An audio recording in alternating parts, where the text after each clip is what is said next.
Have you ever wondered how humans can survive on another planet? What would the living conditions be like? And how can we utilize the available resources to ensure our survival? Hi, I'm Gerald from Ping Secondary School, and these are my teammates, Fabian and Sean.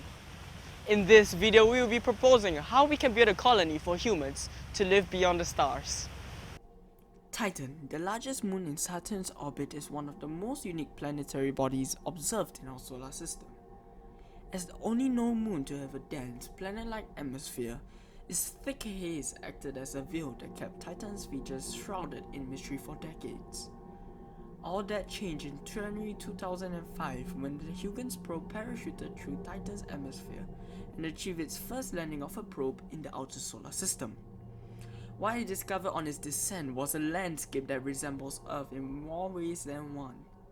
Titan has clouds, rain, rivers, lakes, and seas of liquid hydrocarbons like methane and ethane, which contain more than Earth's oil and gas reserves. Most importantly, it found a large bedrock of exposed water ice that wraps nearly across half the moon, and even oceans of water that lies below the crust.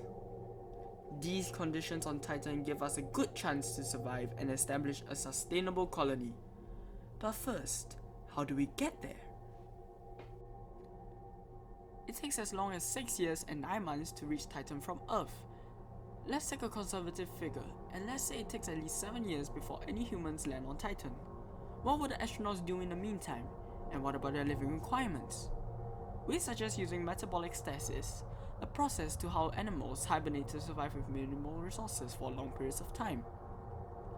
This will allow astronauts to save space and mass, along with fuel, food, and boredom on the years-long journey to Titan. And now we have finally arrived at our destination.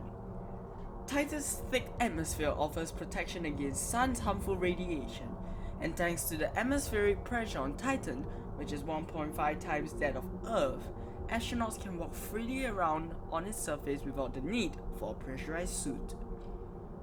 But wait before you start stripping! Titan's average surface temperature is a freezing negative 176 degrees Celsius, and there's no oxygen in the air.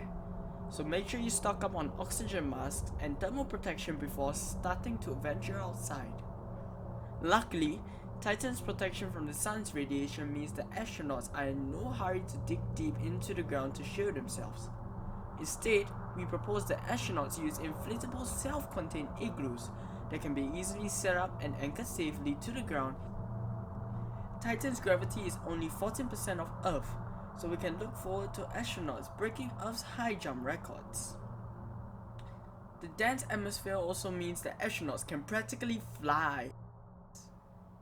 What can be done to provide the astronauts with oxygen, water, and food?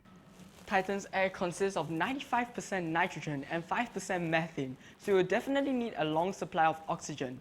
Luckily, we can create oxygen through the water ice and the oceans that exist deep below. The process that we're using is called electrolysis, which splits water into oxygen and into hydrogen with the use of electric current. This is a prototype that we made, and I'll be using this with the school setup in this video. As you can see, the water is splitting into hydrogen and oxygen.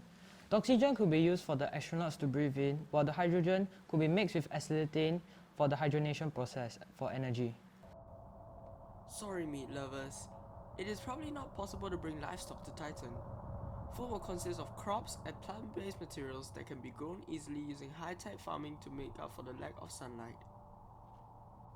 The lakes of hydrocarbons detected on Titan can be harnessed to provide energy. Otherwise, electrical power could be produced using chemical power plants by mixing hydrogen and acetylene crystals found near the lakes. The strong tidal pull of Saturn and its effect on the Titan's lakes, such as Kraken Mare, means that hydroelectricity is also a possible source of energy. Of course, getting to Titan may sound like an impossible mission. We will need scientists and visionaries who dare to dream the impossible today, so that our future generation can become the Titans of tomorrow.